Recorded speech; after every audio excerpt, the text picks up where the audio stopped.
Bilang pakikiisa sa advokasya para sa mas malusog na pamayanan, lumahok ang PNP Bicol sa pamayanan, kasama ang iba't ibang ahensya ng gobyerno sa culminating activity ng 51st Nutrition Month na ginanap sa rehiyon. Ang buong detalye ng balita mula kay Police Staff Sergeant Mercolito Lovendino Jr. Dumalo ang Police Regional Office 5 kasama ang iba't ibang ahensya ng pamahalaan sa culminating activity at feeding program bilang bahagi ng pagdiriwang ng 51st Nutrition Month na may temang food security maging priority, sapat na pagkain karapatan natin na ginanap sa Barangay 1 EMS Barrio Covered Court, Legazpi City.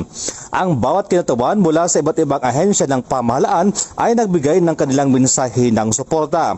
Kabilang sa mga lumahok ay ang Philippine National Police na kinatawanan ni Police Major Vanessa Akyatan, Chief Cab FJ God, EMS Barrio Elementary School, 9th Civil Military Operations Battalion, Bureau of Fire Protection, Legazpi City, City Agriculture Office, Philippine Air Force Tactical Operations Group 5 at City Health Office. Sa kanyang talampati, ipinahayag ni Police Major Akyatan ang matibay na paninindigan ng PNP Bicol sa patuloy na pagbibigay ng suporta hindi lamang sa aspeto ng seguridad kundi maging sa mga inisyatibong layunin tugunan ang pangunahing pangangailangan ng bawat pamilyang Bicolano, lalo na ang pagkaroon ng sapat at masustansyang pagkain sa bawat hapagkainan.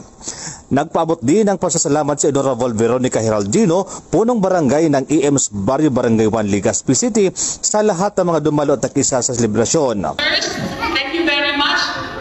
Yan po kita digdin. Ngayon po ay July Month of Nutrition. And welcome. Welcome sa ating Month Nutrition. So, ito importante para sa lahat, hindi lang sa bata o kahit sa senior citizen lalo na.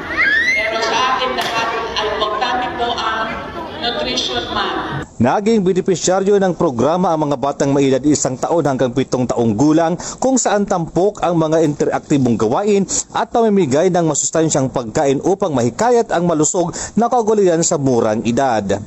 Tiniyak ng PNP Bicol ang kanilang patuloy na pakikisa sa paghatid ng mga serbisyong makakatugon sa pangangailangan ng mga mamamayan, lalo na sa mga kabataan upang mapuksa ang malnutrisyon at may sulong ang mas malusog at mas ligtas na pamumuhay. Mula dito sa probinsya ng Albay, ako po yung Police News Network Correspondent, Police Staff Sergeant Mercolito Lovendino Jr. Alagad ng batas, tagataguyod ng balitang pulis.